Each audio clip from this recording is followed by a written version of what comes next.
காட்டு எருமைகளின் அட்டகாசத்தால் பெரியகுளம் பகுதி விவசாயிகள் பெரும் இழப்பை சந்தித்து வருவதுடன் கடும் அவதிக்கும் ஆளாகியுள்ளனர்.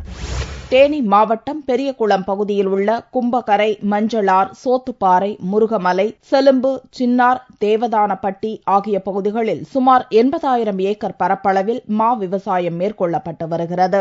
இத்தொழிலை நம்பி 50,000த்திற்கும் அதிகமான விவசாயிகளும் விவசாய தொழிலாளர்களும் உள்ளனர். மலையடிவாரத்தை ஒட்டிய இப்பகுதிகளில் தற்போது காட்டெருமைகளின் அட்டகாசம் விவசாயிகளுக்கு பெரும் பிரச்சினையாக உள்ளது. மலைப்பகுதிகளில் வறட்சி காரணமாக குடிநீர் தேடி விவசாய நிலங்களுக்கு வர தொடங்கிய காட்டெருமைகள் விவசாய நிலங்களில் பயிரிடப்பட்டிருந்த மா மற்றும் அவற்றின் பூக்கள், இலைகளை சாப்பிட்டு ருசி கண்டதால் தற்போது கூட்டம் கூட்டமாக விவசாய நிலங்களை தேடி படையெடுக்க ஆரம்பித்துவிட்டன.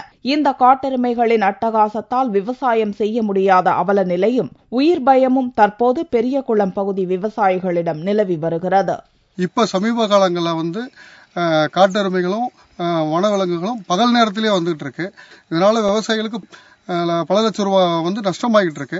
காட்டெருமைகள் விவசாய நிலத்திற்குள் வருவதை தடுக்க வனத்துறை சார்பில் 2 மீட்டர் அகலத்தில் 2 கிலோமீட்டர் வரை அகழி வெட்டப்பட்டுள்ளது. ஆனால் இந்த அகழியையும் மீறி காட்டெருமைகள் விவசாய நிலத்திற்குள் புகுந்து மா போன்ற பயிர்களை சேதப்படுத்துவதால் அகழியை 4 மீட்டர் அகலத்தில் 40 கிலோமீட்டர் தூரம் வெட்ட வேண்டும் என விவசாயிகள் கோரிக்கை வைத்துள்ளனர்.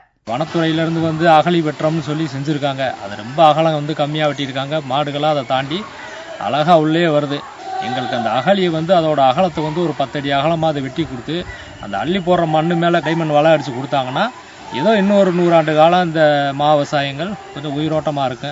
ஒருபுறம் பருவமழை பொய்த்ததால் விவசாயம் செய்ய தண்ணீர் இல்லாமல் அல்லாடும் விவசாயிகள் தற்போது காடுகளிலிருந்து வரும் விலங்குகளாலும் பிரச்சினைகளை எதிர்கொள்ள நேரிட்டுள்ளது.